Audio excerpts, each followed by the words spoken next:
lanchinho gostoso. Vamos voltar aqui no nosso estudo e vamos agora até às 19 horas. A gente vai parar um pouquinho antes de novo para ver se tem perguntas, comentários, e aí fazemos um intervalo um pouco maior, das 19 às 20, e voltamos para fazer o nosso final neste sábado. Então, olha lá, nós estamos no capítulo 5, versículo 23. Falamos sobre a ira proibida, né? Aquela, não somente aquela ira que se estende por um tempo, mas a ira que fala também, não é? E profere insultos. E também aquela ira que fala contra a moralidade de uma outra pessoa. Então, isso não deve fazer parte da nossa vida. Agora, no versículo 23 e 24, muitas vezes essa passagem é usada para falar sobre a oferta, né? Para falar sobre a ceia. Olha, você precisa acertar a sua desavença e depois você pode fazer isso. Não é esse o contexto aqui desta passagem, né? Nós estamos no contexto da ira, a ira proibida. Então, nos versículos 23 e 24, vamos ler de novo esse texto? Nós lemos faz algum tempo. Eu vou ler aqui. Olha os versículos 23 e 24. Portanto, se você estiver apresentando sua oferta diante do altar e ali se lembrar de que o seu irmão tem algo contra você, deixe sua oferta ali, diante do altar, e vá primeiro reconciliar-se com seu irmão. Depois volte e apresente a sua oferta. O contexto aqui está falando sobre ira, tá? A ira proibida. Jesus está lembrando aos seus discípulos aqui que nós não podemos estar bem com Deus se não estamos bem, em primeiro lugar, com nosso irmão.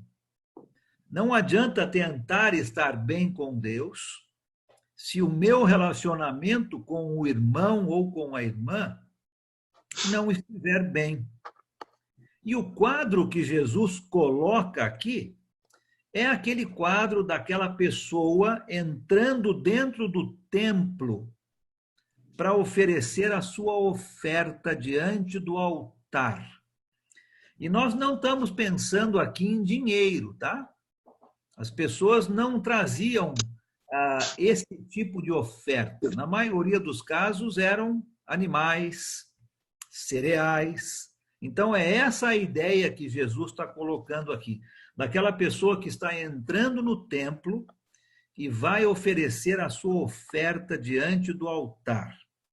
Essa oferta, de acordo com a lei de Moisés, precisava ser trazida para o templo e oferecida ao sacerdote, que, por sua vez, iria então oferecer aquela sua oferta.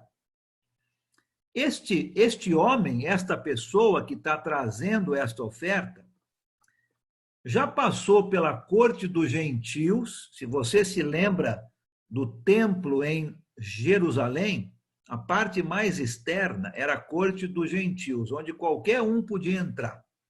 Então, essa pessoa já passou por este local no templo,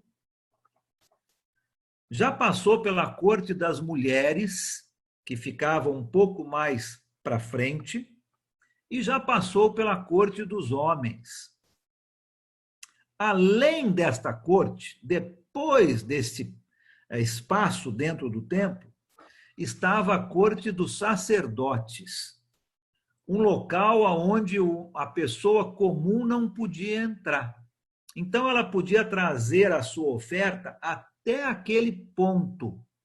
E daquele ponto passava a sua oferta para o sacerdote, e o sacerdote, então, iria oferecer a sua oferta para Deus. Então, a ideia aqui é daquela pessoa que chegou naquele limite do templo e vai entregar a sua oferta para o sacerdote. Se fosse um animal, aquela pessoa estaria com as suas mãos em cima da cabeça do animal, que ele iria então oferecer a Deus.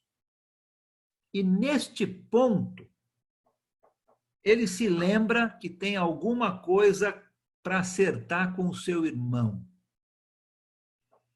Se o seu sacrifício, Jesus está dizendo aqui, é para ter algum valor, ele primeiro precisa acertar essa falta, essa desavença com o seu irmão. Talvez relacionada com ira, né? O tema aqui é ira. Então, se você vai oferecer o seu sacrifício a Deus e você está irado, em desavença com o seu irmão, primeiro precisa acertar essa desavença. Não dá para a gente pensar em estar bem com o nosso Deus e brigado com o nosso irmão. Nós não podemos esperar que Deus aceite o nosso sacrifício, e aqui está envolvido o perdão, né? As pessoas naquela época ofereciam os seus sacrifícios porque tinham feito coisas erradas. Precisavam do perdão de Deus. E a ideia é que nós não podemos esperar por perdão até que tenhamos resolvido o nosso pecado. No contexto aqui, a ira. Não somente resolver o nosso pecado com Deus, mas com aquelas pessoas com quem temos esta dificuldade, este tipo de ira proibida. Muitas vezes nós pensamos, não é, que existe uma barreira entre Deus e nós. Parece que nossas orações, muitas vezes, não surtem tanto efeito quanto surtiam antes. Pode ser que nós mesmos erguemos estas barreiras, porque deixamos de acertar as nossas faltas com nossos irmãos. E não fazemos o que precisamos fazer para acertar as consequências destas faltas. E Jesus está nos ensinando aqui, não é? Para o nosso sacrifício. Hoje nós não vamos levar um animal para ser sacrificado. A lei mudou, não é? Mas se nós queremos estar bem com Deus, queremos o perdão de Deus para as nossas faltas, nós precisamos reparar nossas faltas com outras pessoas. Jesus vai ensinar isso um pouco mais para frente, no capítulo 6, quando ele ensina sobre oração, né? E ele fala que para Deus nos perdoar, nós temos que perdoar os outros. Acredito que aqui ele está falando da mesma coisa. Nós precisamos acertar nossas questões de ira se queremos que Deus perdoe nossas faltas. Os versículos 25 e 26, ele termina esse trecho falando sobre acertar a sua situação antes de você chegar num tribunal. Mesma ideia, o contexto é o mesmo, não é? Se nós queremos ser felizes, e lembra que as bem-aventuranças que vamos falar no domingo, dia 12, a palavra bem-aventurança significa feliz. Então, se nós queremos ser felizes, nós não podemos deixar uma questão mal resolvida, uma briga, uma questão de ira, uma ferida sem ser curada entre nós e nossos irmãos. Nós precisamos agir rapidamente para remover esta barreira, antes que seja tarde demais. Isso é o versículo 25 e 26, né? Resolva as suas desavenças de uma maneira rápida. Não deixa isso ficar acumulando, porque a coisa tem a tendência a ficar pior. E talvez você não tenha como reparar. Aí a sua situação com Deus fica um pouco difícil também. Então resolva essa desavença, essa questão de ira, de briga entre irmãos, o mais rápido possível. Aí aquela barreira vai ser retirada. E o seu sacrifício, não é? Aquilo que você está oferecendo a Deus, vai ser aceito. E nós vamos ter o perdão dos nossos pecados. Tá? Então, essa é a primeira parte que Jesus está ensinando. Esse novo padrão de vida. A ira proibida. Se nossa vida é controlada por Deus, nós não vamos ter esse tipo de ira. O segundo exemplo que Jesus dá deste novo padrão de vida está aqui nos versículos 27 a 30. 27 a 30. Quem pode ler esse texto para nós? Liga o seu fone aí e pode ler para nós aí alguém, por favor. 27 ao 30. Posso ler? Pode. Pode ir, irmão. Pode ir, Ricardo. Pode ir? Pode. Então, vamos lá. Ouviste que foi dito, não adulterarás. Eu, porém, vos digo, qualquer que olhar para uma mulher com intenção impura no coração, já adulterou com ela.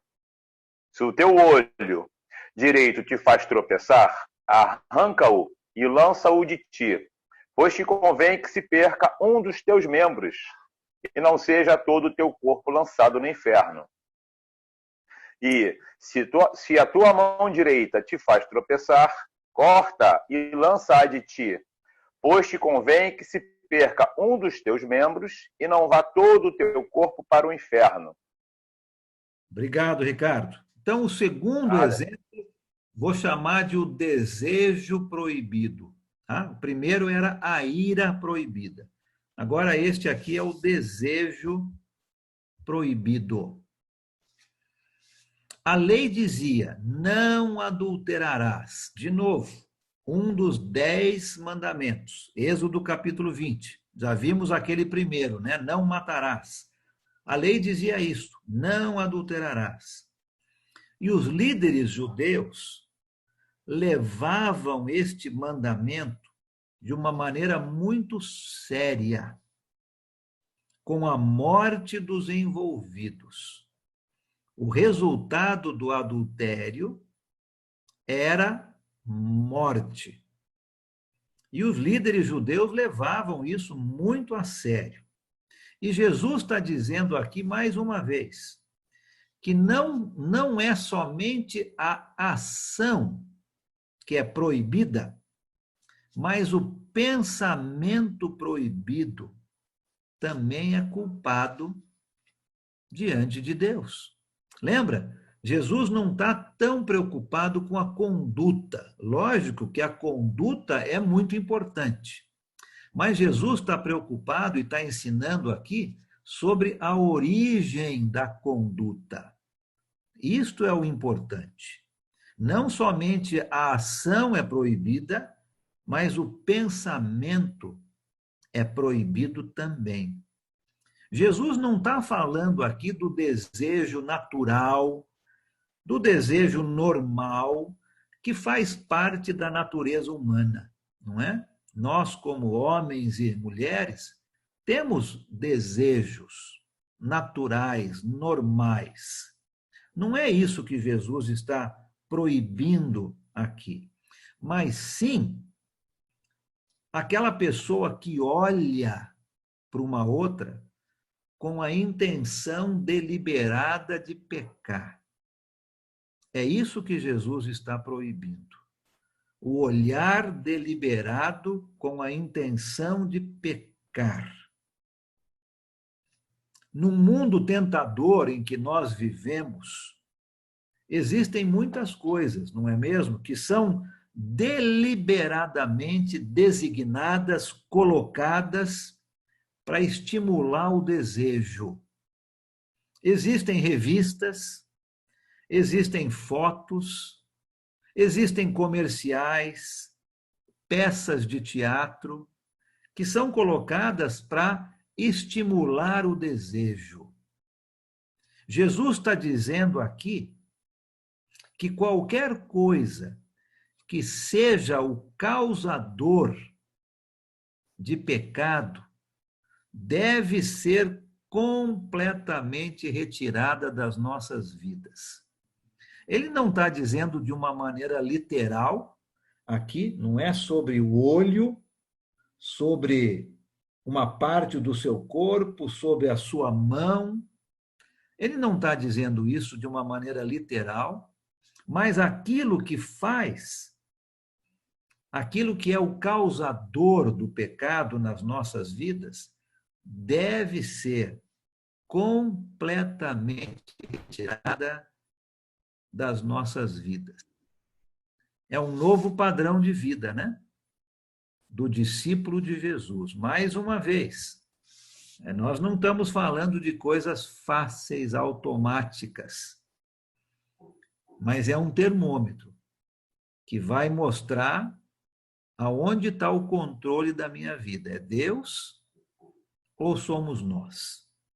A palavrinha usada aqui para pecado, quando você vê, por exemplo, no versículo 29, se o teu olho direito o fizer pecar, a palavrinha ali para isto é a palavrinha escandalon. Escandalon, na língua grega. É a mesma palavra na nossa língua, né? Escândalo. A ideia aqui da palavra escândalo é de uma pedra que está escondida na beira do caminho, que faz alguém tropeçar. Ou de uma corda deliberadamente escondida num caminho para alguém tropeçar. Ou até mesmo um buraco feito no chão e coberto com uma camada de folhas, onde alguém poderia colocar o pé e cair dentro desse buraco. Essa é a palavrinha escândalo, a palavrinha pecar aqui. Algo feito deliberadamente para fazer alguém tropeçar, cair. Esse escândalo, então, era algo que fazia a pessoa tropeçar, algo que levaria à sua própria ruína. Mais uma vez, como nós falamos agora mesmo, não entendo isso de uma maneira literal.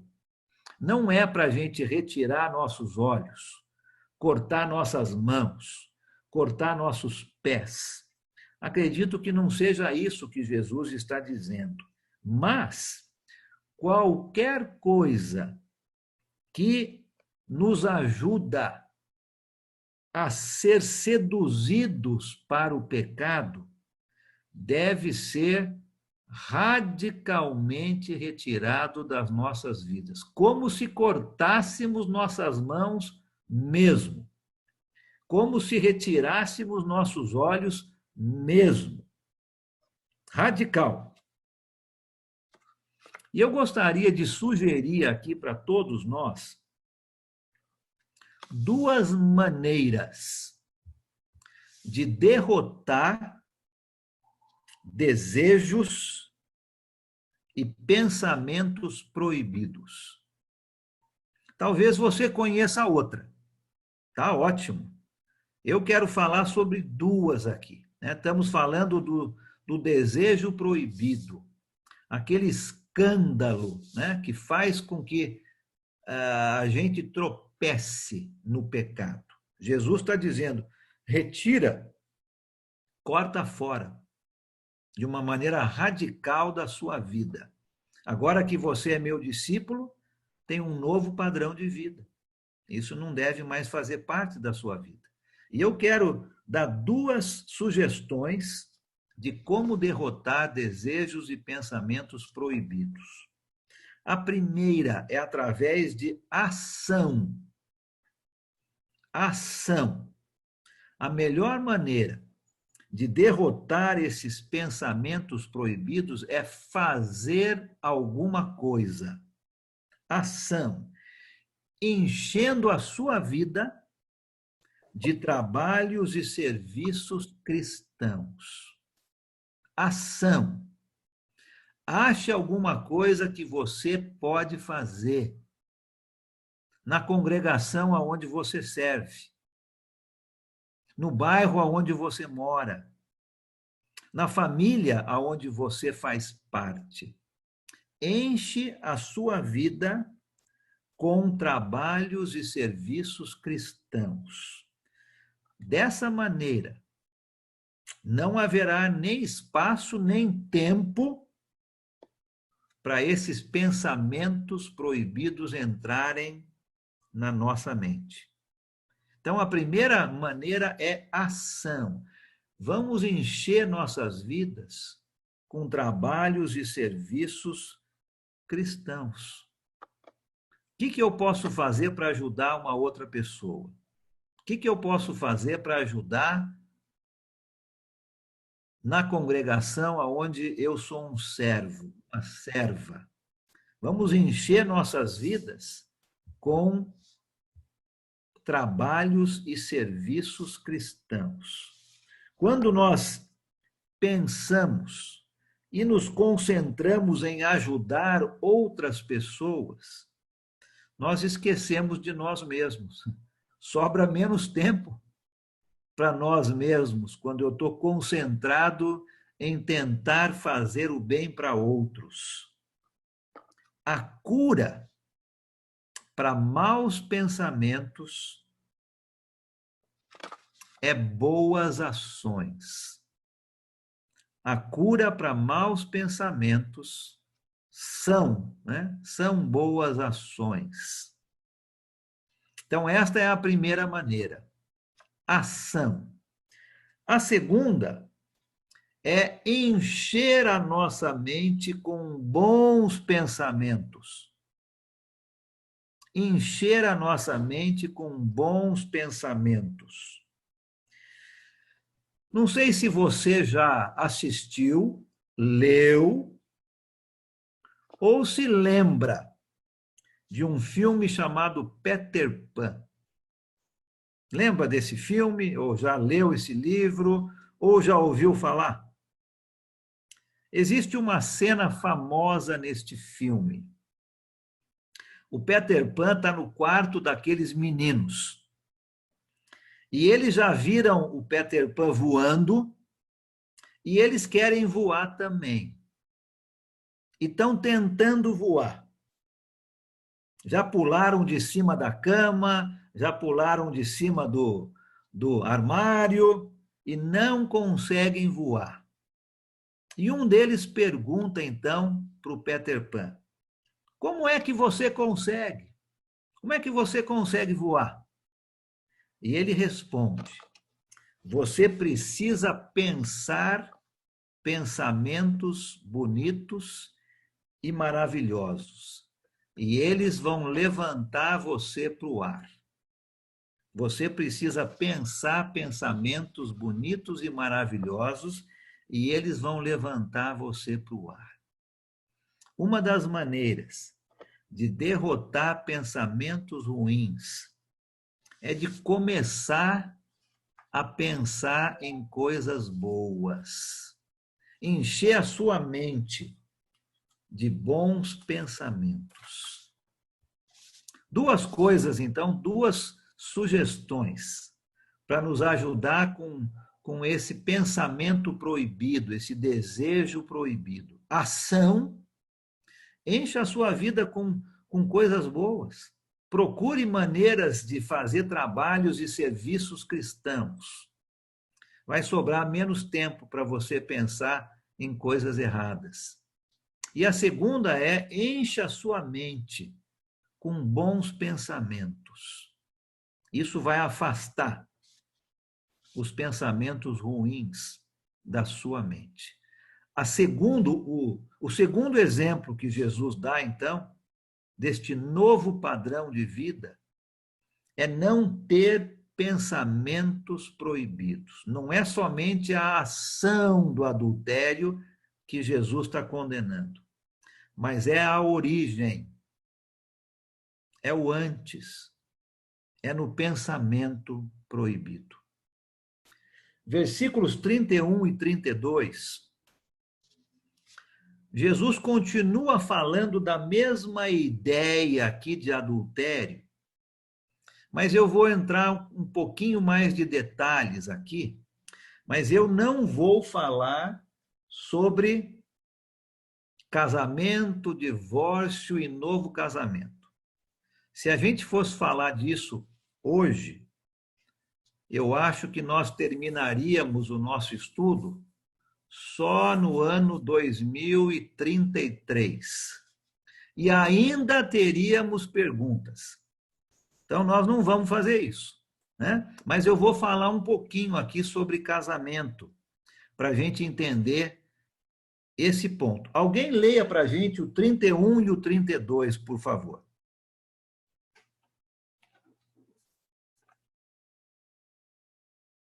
Vou ler. Pode ler? Pode ler, por favor.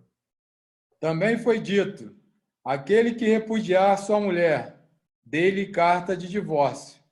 Eu, porém, vos digo: qualquer que repudiar sua mulher, exceto em caso de relações sexuais ilícitas, e expõe a tornar-se adúltera, e aquele que casar com a repudiada comete adultério. Jesus está dando aqui uma instrução, né? Um novo padrão de vida, um elo que não pode ser quebrado. Quando Jesus falou essas palavras, o casamento entre o povo judeu estava em uma situação que caminhava para uma total destruição. Não é muito diferente do que nós vivemos hoje, não é? Infelizmente, o mundo não está diferente nesse aspecto de como era na época de Jesus. O mundo estava prestes a ser testemunha do fim do casamento e do colapso da família. O cristianismo, esse novo padrão de vida, tinha dois panos de fundo importantes para a gente entender o que Jesus está dizendo aqui. Tinha o pano de fundo do mundo judeu e tinha o pano de fundo do mundo grego-romano. E eu quero rapidamente analisar esses três, tá? O pano de fundo judeu, o pano de fundo grego e o pano de fundo romano com relação a casamento, para a gente entender o que Jesus está falando aqui. Vamos falar primeiro sobre os judeus. Casamento entre os judeus. Nenhuma nação tinha um ideal maior sobre casamento do que a nação judaica, do que os judeus. Casamento para o judeu era algo sagrado, que o homem e a mulher tinham obrigação de cumprir. Se alguém se recusasse a se casar e a ter filhos, estaria quebrando, na visão dos judeus, o mandamento de Deus de se multiplicar. Teoricamente, os judeus detestavam o divórcio. Teoricamente, né? Porque na prática não era assim. Deus havia dito, lembra lá no livro de Malaquias, Eu odeio o divórcio. Então, na teoria, o judeu odiava o divórcio. A teoria e a prática, porém, estavam longe do ideal. Existiam duas grandes escolas rabínicas, nós vamos falar dessas duas um pouco mais para frente também. Duas grandes escolas de rabinos que interpretavam a lei de maneiras bem diferentes. Uma era de um rabino chamado Shammai. Shammai. Este era bem mais rígido na interpretação da lei, bem mais severo. E este rabino ensinava que o divórcio somente era permitido em casos de adultério. O outro rabino, chamado Hillel, era muito mais liberal, muito mais generoso no seu ensino. Interpretava a lei de uma maneira mais abrangente possível. Qual desses dois vocês acham que tinha mais seguidores, hein? Qual era o mais popular deles, né? Segundo. O número 2, com certeza, né? O Hillel. De acordo com este homem, Hillel, um homem poderia se divorciar da sua mulher se ela queimasse o seu jantar. Olha só, hein? Tá? Era o mais abrangente possível. Ou se colocasse muito sal na sua comida. Ou até mesmo pouco sal na sua comida. Outras razões incluíam sair em público sem cobrir a cabeça, conversar com um homem na rua, se ela fosse briguenta demais, se falasse sem respeito sobre os pais do seu marido. Olha aí o negócio da sogra, desde onde vem, hein? Hã? Se o marido simplesmente achasse outra mulher mais atraente que a sua.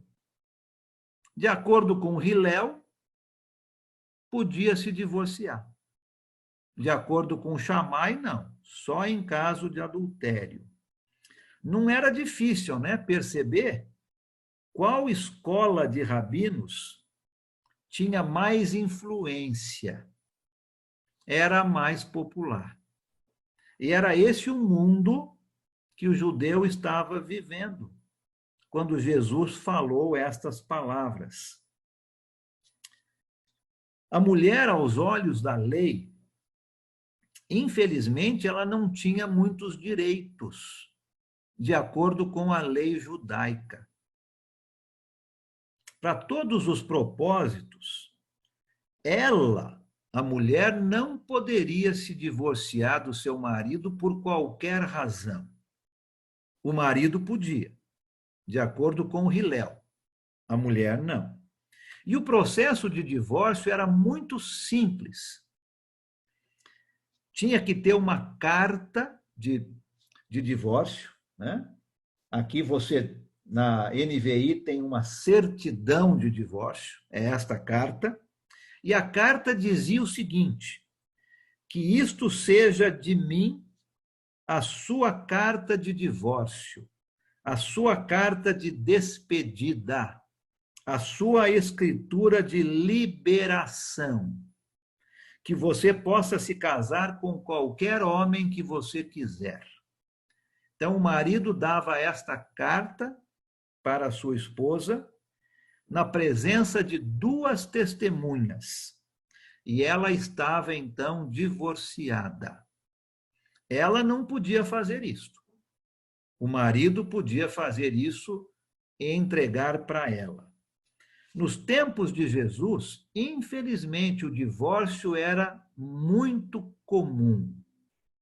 Jesus, ao falar essas palavras aqui nos versículos 31 e 32, estava querendo resolver uma situação em que a estrutura da família estava em colapso e a moral nacional caminhava para um processo de imoralidade.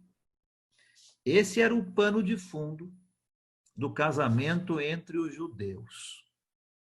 Agora, com relação ao povo grego. Pouco tempo depois que Jesus falou essas palavras, o cristianismo ia se expandir. Ele ia sair da Palestina, onde só tinham judeus, e iria mundo afora se encontrar com o povo grego. O que nós sabemos sobre o casamento na cultura grega? O casamento na cultura grega era muito liberal. Relacionamentos fora do casamento eram aceitos e até mesmo esperados. Era algo natural entre os gregos.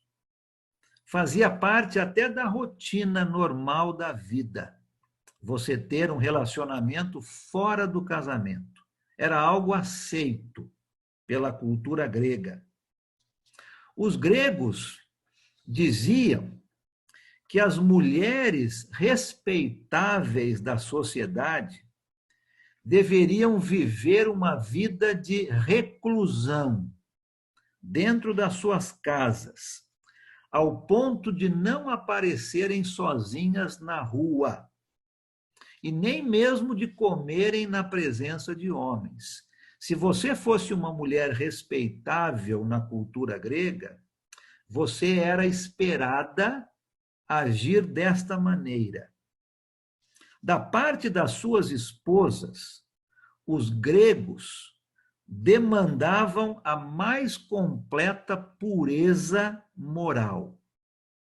Mas para os homens, a mais completa licença imoral.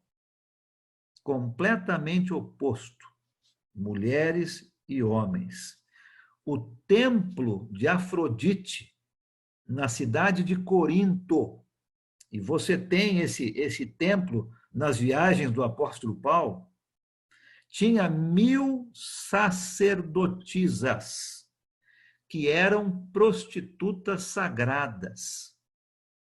Era esperado que os homens gregos tivessem relações com essas prostitutas sagradas. Não havia problema nenhum em relação a isso na cultura grega. Na Grécia, o sistema social era baseado em relacionamentos fora do casamento. Eram aceitos como normais. O divórcio no sistema grego também era muito simples. Não tinha nenhum processo legal. O homem necessitava simplesmente despedir a sua esposa na presença de 2 testemunhas também. E é fácil entendermos como este ensinamento de Jesus sobre fidelidade no casamento seria uma novidade incrível neste período. Um novo padrão de vida, não é? Jesus está ensinando algo diferente do normal. Entre os romanos, a base da sociedade romana era o lar. Interessante isso, né? O pai romano, o homem romano, tinha literalmente o poder de vida ou morte em sua família. Ele mandava na família, literalmente.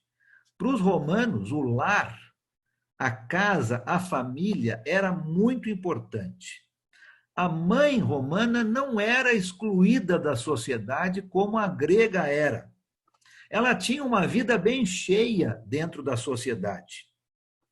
A moralidade do povo romano no começo da sua história, era muito elevada. O povo romano, no começo da sua história, tinha uma moralidade muito boa. Não havia um único registro sequer de divórcio no começo da história romana, porque o lar era muito respeitado. E aí, o povo romano entrou em contato com o povo grego. Lembra? A cultura grega, os romanos conquistaram os gregos. E a cultura grega começou a influenciar a cultura romana. Você se lembra que uma das causas da queda do Império Romano foi imoralidade. O Império Romano chegou a ser tão imoral com relação a casamento que uma das causas da destruição do Império foi imoralidade. O divórcio se tornou muito comum. Mais uma vez, é fácil de ver como essas palavras de Jesus, nos versículos 31 e 32, iriam chocar os seus ouvintes, porque não era o comum. O divórcio era o mais comum, até mesmo dentro do povo judeu. E Jesus está ensinando aqui um novo padrão de vida. Tá?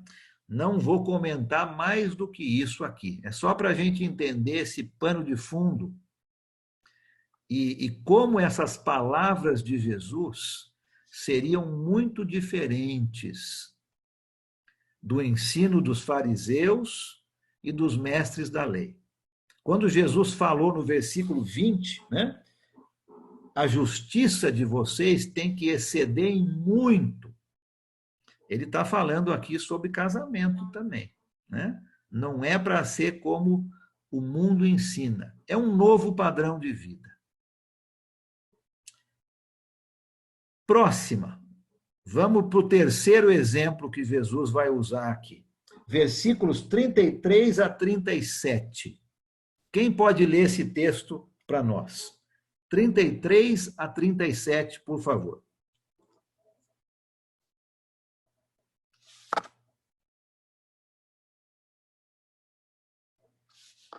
Lembra aí de ligar o seu microfone. Vamos lá.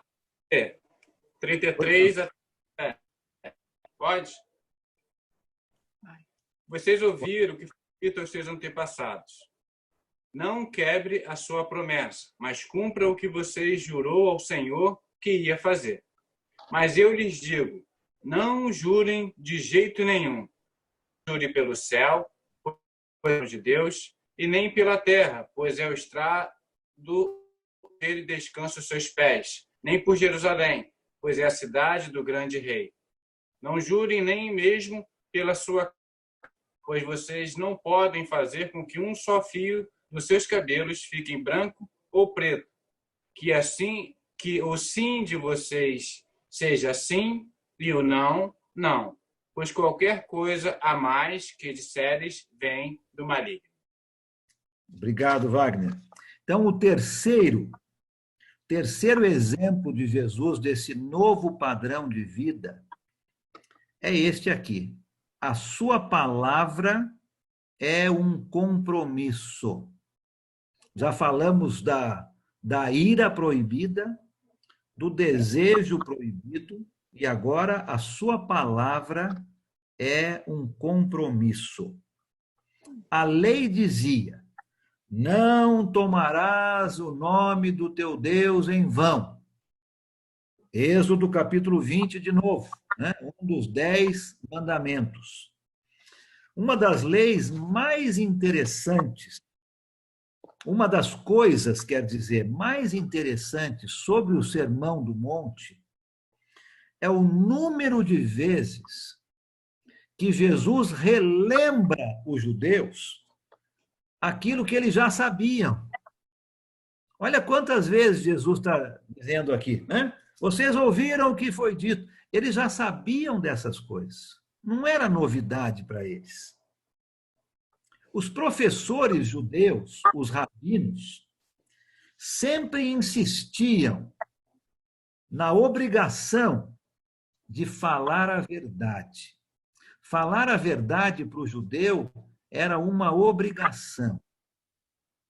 Ainda mais se essa verdade estivesse ligada a um juramento. Na época de Jesus, havia 2 costumes errados sobre juramentos. E eu achei muito interessante isso aqui, para a gente entender o que Jesus está dizendo. O primeiro costume errado se referia a fazer um juramento quando este não era necessário. Vou dar alguns exemplos aqui. Tornou-se muito comum começar uma fala dizendo: pela sua vida ou pela minha cabeça. Você já ouviu as pessoas, às vezes, aí dizendo coisas pelas barbas do profeta, né? É mais ou menos isso aqui. Pela minha vida, pela sua cabeça, ou que eu nunca mais vejo o conforto de Israel, se... Então, a pessoa começava uma frase com algo que ela não precisava falar. Os rabinos ensinavam que usar o juramento para qualquer coisa era errado. Não devia ser assim. O sim do justo devia ser sim. E o não do justo devia ser não. Não precisava mais do que isso.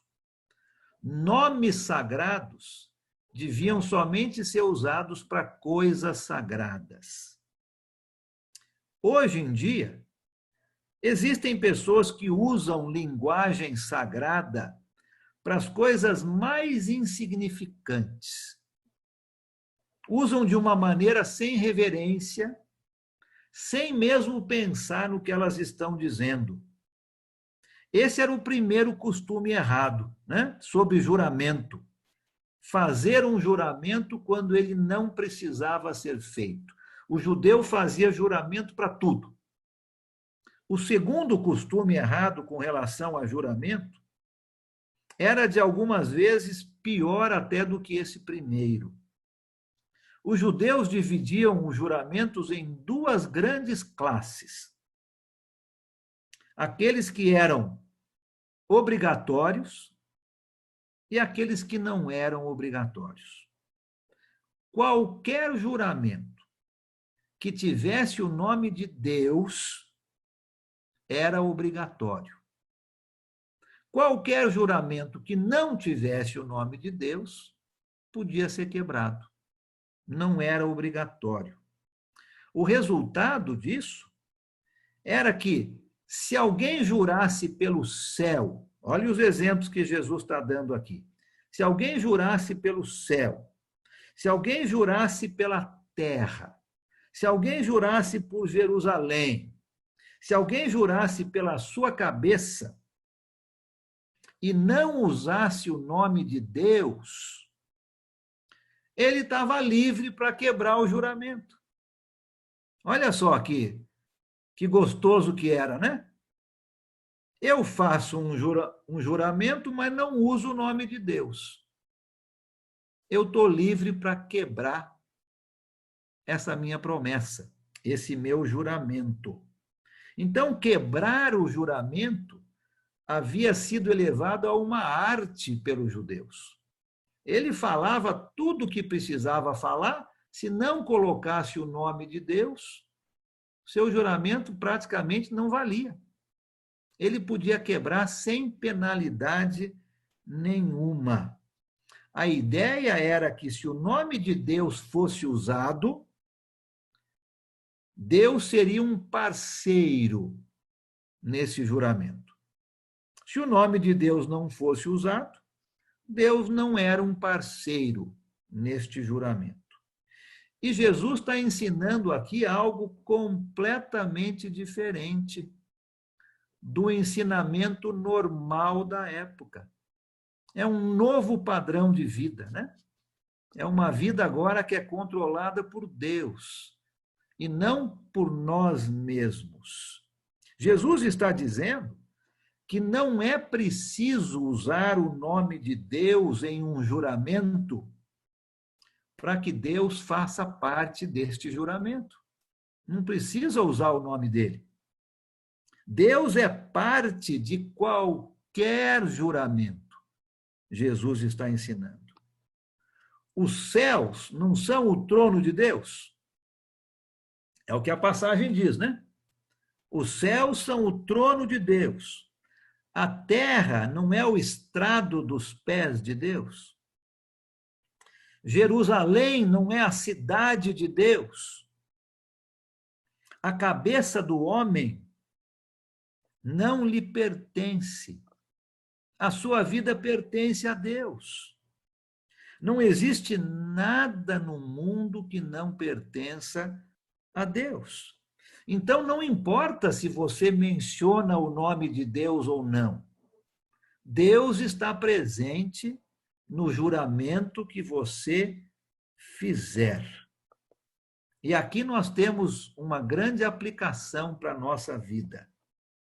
A vida não pode ser dividida em compartimentos, né? Como muitas vezes nós fazemos, aonde em alguns compartimentos Deus está envolvido.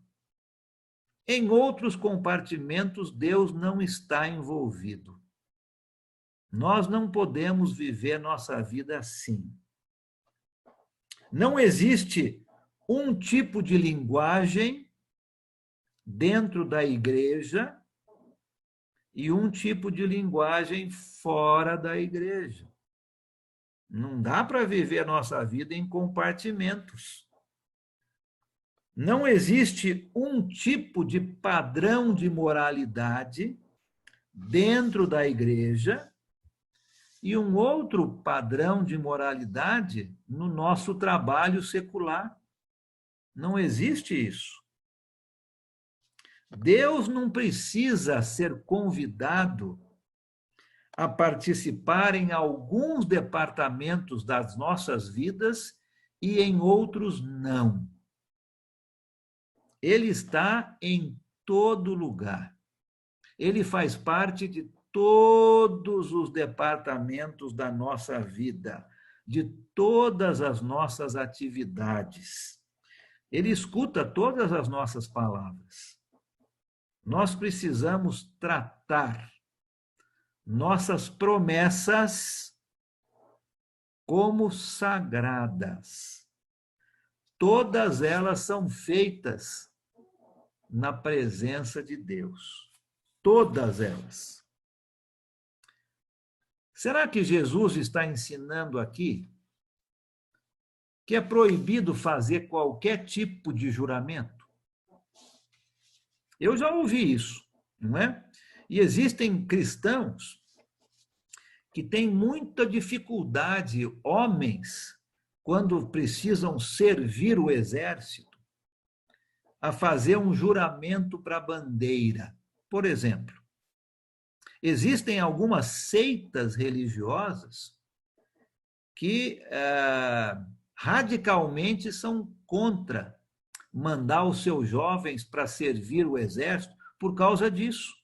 Jesus está ensinando aqui que não pode se fazer juramento. Será que é isso que Jesus está ensinando? E quando nós somos chamados dentro de um tribunal, nós não temos que fazer um juramento de dizer somente a verdade? Será que Jesus está ensinando aqui que é proibido fazer qualquer tipo de juramento? O apóstolo Paulo, algumas vezes, se colocou em juramento. Jesus não protestou quando ele foi colocado em juramento pelo sumo sacerdote. O que nós concluímos, então? Eu penso aqui, no versículo 37, seja o seu sim, sim, o seu não, não. Como é que a gente conclui essa ideia deste novo padrão de vida, que a nossa palavra é verdadeira? Se é necessário que nós façamos um juramento hoje, esta necessidade de se fazer um juramento vem pelo mal que existe no homem. Se não houvesse maldade dentro do homem, não seria necessário fazer um juramento. O fato é que, às vezes, é necessário se fazer um juramento, mostra que a natureza do homem é má. A segunda coisa que eu penso que isso significa é que, se estivéssemos vivendo num mundo perfeito, juramentos não seriam necessários. O fato de juramentos ainda serem necessários hoje em dia mostra que nós não vivemos num mundo perfeito. Mas nós, como discípulos de Jesus, precisamos viver de uma maneira que a nossa honestidade seja transparente, de uma forma que ninguém vai nos pedir para fazer um juramento. Quando você fala algo para alguém, essa pessoa não precisa dizer para o discípulo de Jesus: você jura? Não.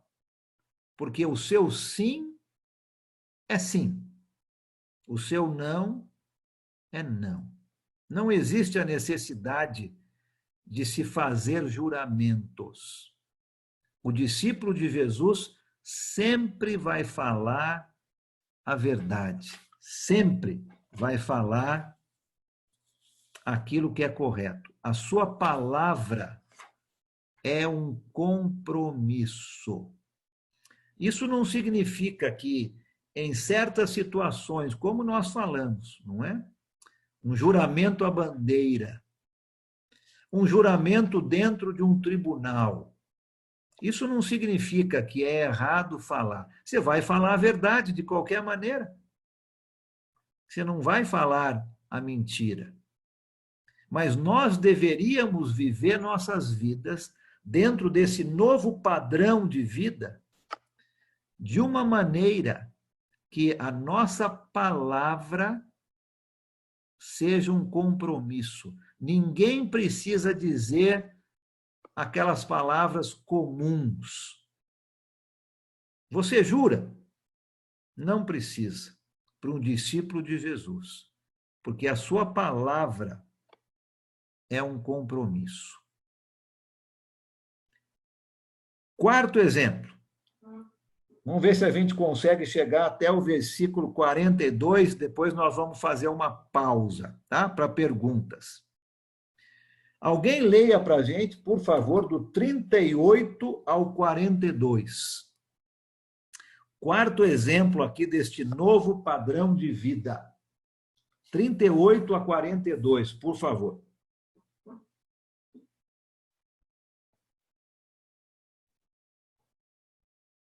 Vou ler.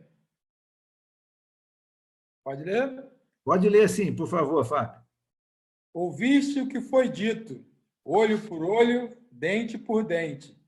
Eu, porém, vos digo, não resistais ao perverso, mas a qualquer que te ferir na face direita, volta-lhe também a outra.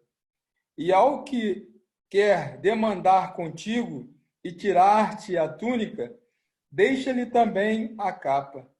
Se alguém te obrigar a andar 1 milha, vai com ele 2.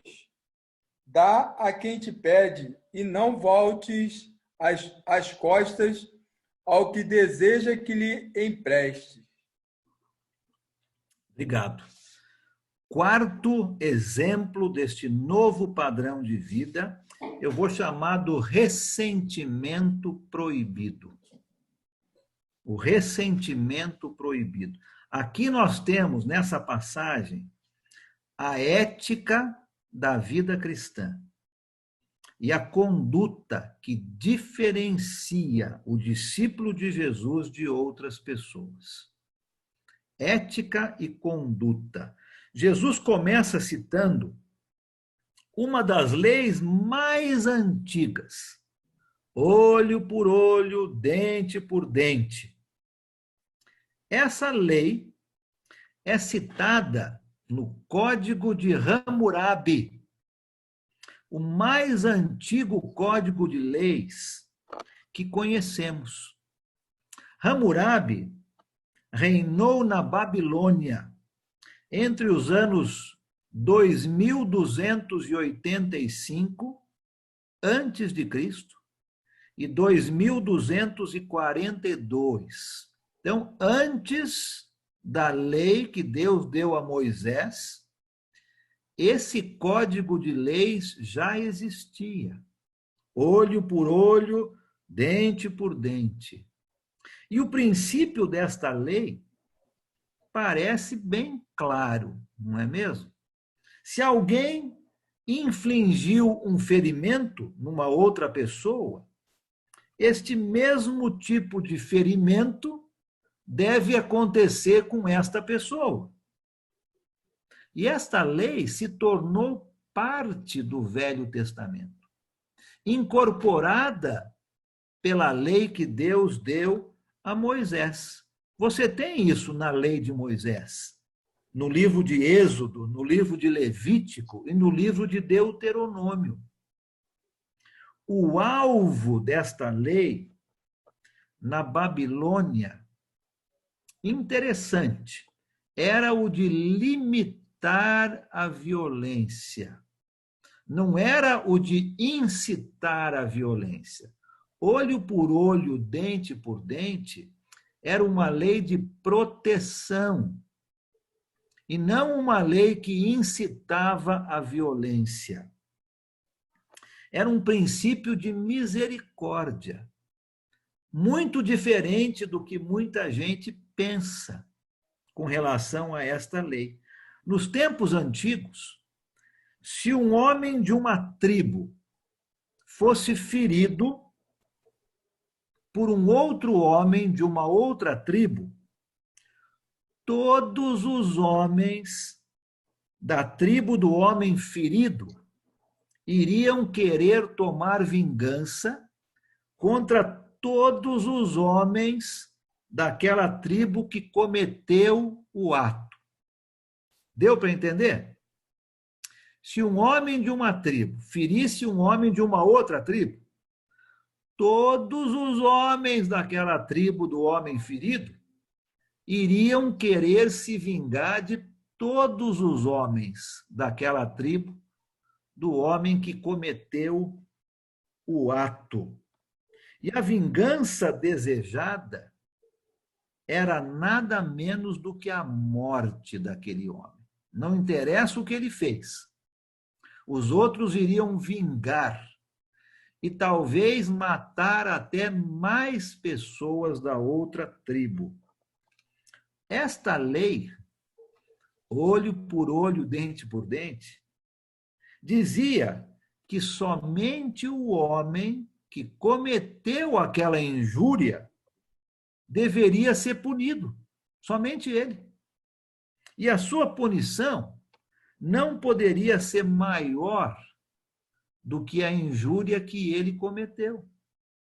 Não era uma lei que incitava a violência, pelo contrário. Era uma lei que limitava a violência. Era um princípio de misericórdia. Não era uma lei selvagem, né? Contrário disso. Era uma lei que protegia. Mas, mesmo assim, essa lei não dava ao outro indivíduo o direito de exercer vingança. Esta lei, olho por olho, dente por dente, mostrava a todos os envolvidos como é que os juízes, numa corte, deveriam aplicar a punição. Não era permitido para o homem que recebeu a injúria fazer a vingança. Tinha que passar por um tribunal primeiro. E a intenção era a de ser usada como um guia para o juiz decidir qual punição deveria ser dada. Na maioria das vezes era a mesma que a pessoa cometeu, mas não era quem tinha sofrido a injúria que fazia este tipo de punição. Era um tribunal. Agora, com o povo judeu, essa lei nunca chegou a ser usada de uma maneira literal. Nunca. Na maioria das vezes, ela era resolvida através de uma compensação financeira. Você fez algo para alguém, o tribunal, então, fazia com que esta pessoa fosse compensada financeiramente.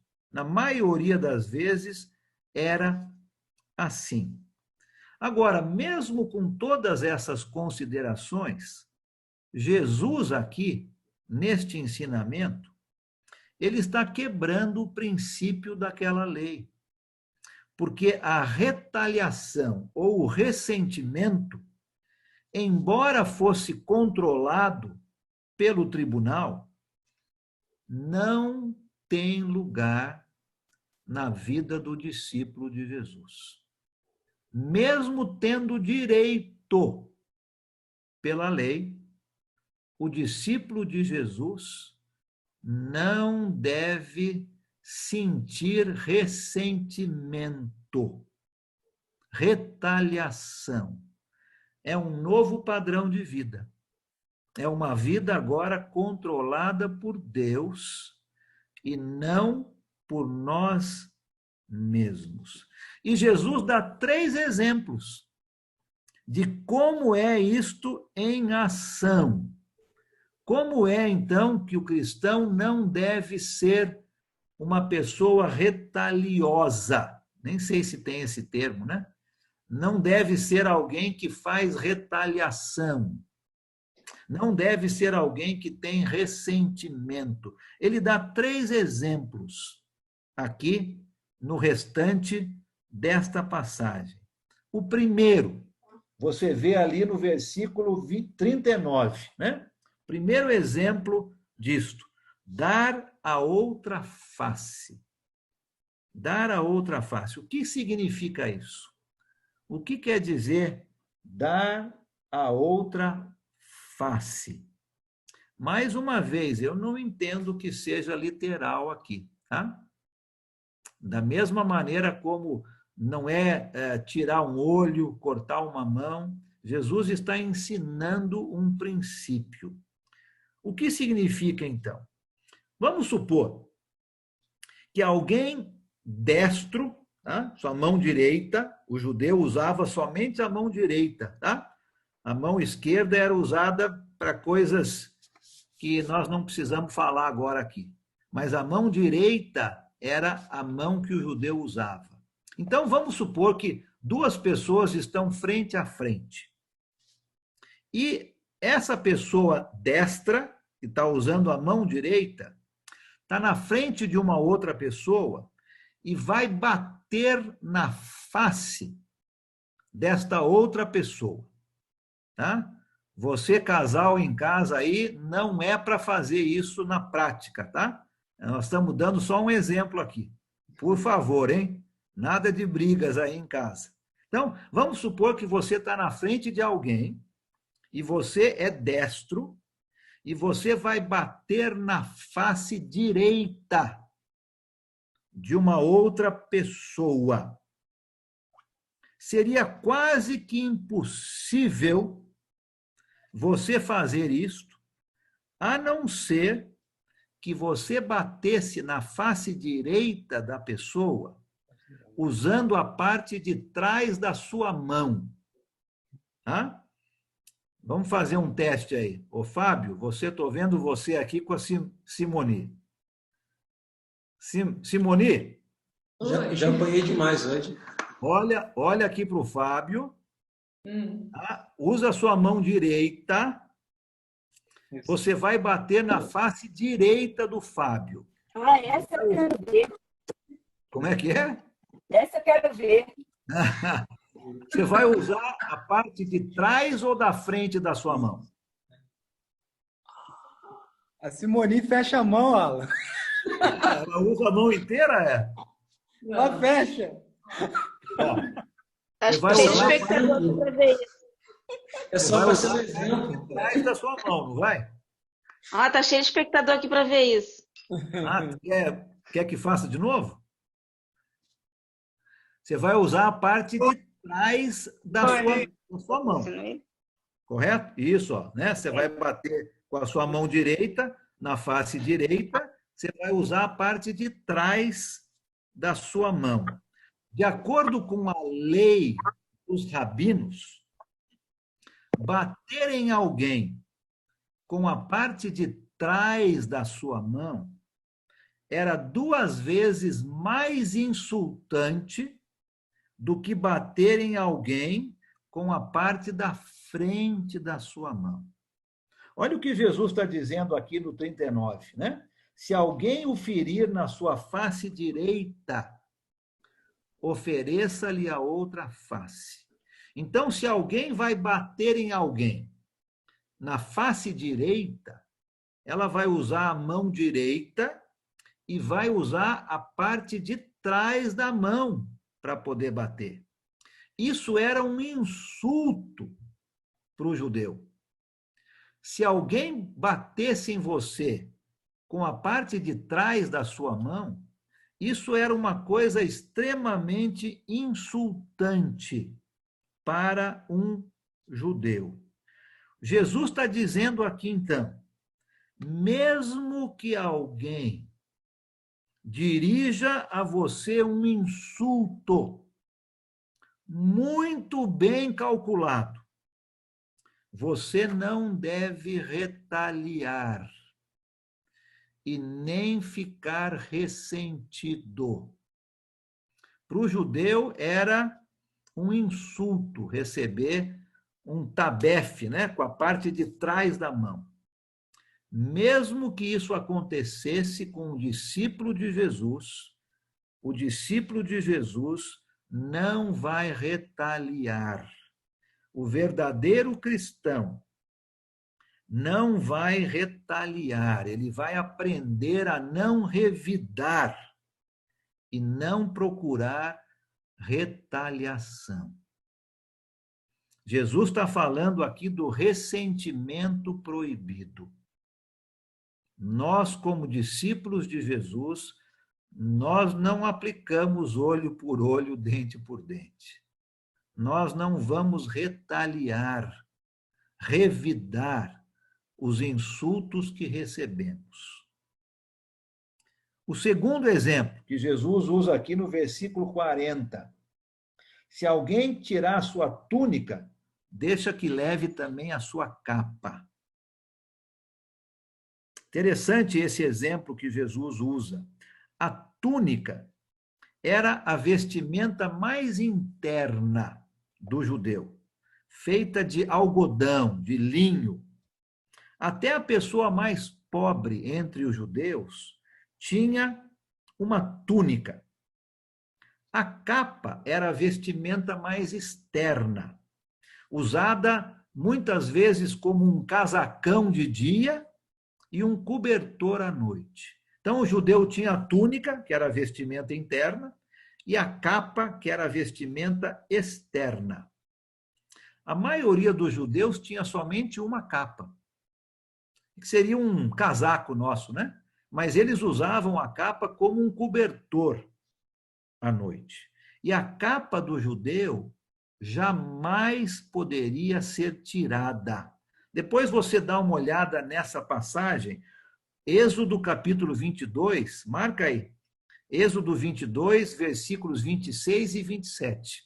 você vai ver lá que a capa do judeu não podia ser tirada dele, porque era aquilo que iria protegê-lo do frio à noite. Jesus está dizendo aqui neste segundo exemplo, o cristão nunca se considera acima dos outros em matéria de direitos. O cristão não pensa nos seus direitos, mas sim nos seus deveres. O cristão não pensa nos seus privilégios, mas sim nas suas responsabilidades. Se alguém tirar a sua túnica, dá a sua capa também. Mesmo que você tenha o direito de não ser tirada a sua capa, você não vai revidar, você não vai retaliar. E o terceiro exemplo que Jesus usa está no versículo 41, né? Quando ele fala, olha, se alguém te forçar a caminhar 1 milha, anda 2. Nós já ouvimos bastante essa expressão, né? Andar a 2ª milha. Vem daqui, vem aqui do Sermão do Monte. O que será que Jesus está querendo dizer aqui? Não é? A palavrinha forçar, no versículo 41, se alguém forçar você a andar 1 milha, a palavrinha forçar é a palavra obrigar. Se alguém te obrigar. Lembra que naquela época, a Palestina estava sob o domínio romano. O judeu, ele estava devendo obrigações para o Império Romano. Qualquer soldado romano, a qualquer momento, poderia forçar, obrigar um judeu a fazer um... E o judeu tinha que fazer, senão poderia ser preso. Foi isso que aconteceu com Simão Cirineu, lembra? Que foi obrigado a levar a cruz de Jesus. Qualquer momento, um soldado romano podia obrigar um judeu a fazer qualquer serviço para ele. Jesus está dando, neste exemplo aqui, o seguinte: vamos supor, Jesus está dizendo, que os seus mestres venham até você e forcem você a carregar algo para eles por 1 milha. Uma vasilha de água, o que quer que seja. Não ande esta milha com ressentimento, mas ande 2, com alegria, com boa atitude. Para nós, acredito que o ensinamento seja: não pense que a sua liberdade em Cristo te dá o direito de fazer o que você quiser. Antes, pense no seu dever. Pense no privilégio que você tem de servir a outros. Se na sua frente tem um trabalho para ser feito, faça esse trabalho com gratidão no seu coração, e não como uma obrigação. Vamos supor que dentro do prédio da igreja tem algo que precisa ser feito. Faça esse trabalho com gratidão. Não faça esse trabalho como uma obrigação. Faça esse trabalho como se você estivesse fazendo para Jesus. E não como uma obrigação que alguém está te mandando fazer.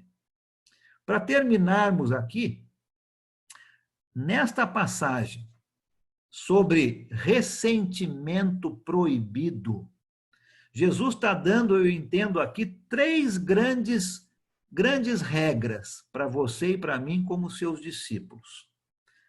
O cristão nunca deve retaliar, nunca deve se ressentir quando é insultado. O segundo, o cristão nunca se considera acima dos outros e com mais direitos. E terceiro, O cristão nunca pensa no seu direito de fazer o que ele quiser, mas sim no seu dever de ajudar da maneira certa. O ressentimento proibido. Agora, nessa nova vida, neste novo padrão de vida, ressentimento, retaliação não faz mais parte. Deus tem controle das nossas vidas. Como é que você está? Como é que está esse termômetro nesses 4 pontos que vimos até agora? Sua vida está sendo controlada por Deus ou por você? Está sendo difícil de fazer o que Jesus está dizendo? Ou está sendo fácil? Esse é o termômetro que vai nos mostrar se nossas vidas são controladas por Deus ou por nós. Vou parar aqui. Temos uns 10 minutos antes do nosso próximo intervalo. Alguém tem algum comentário,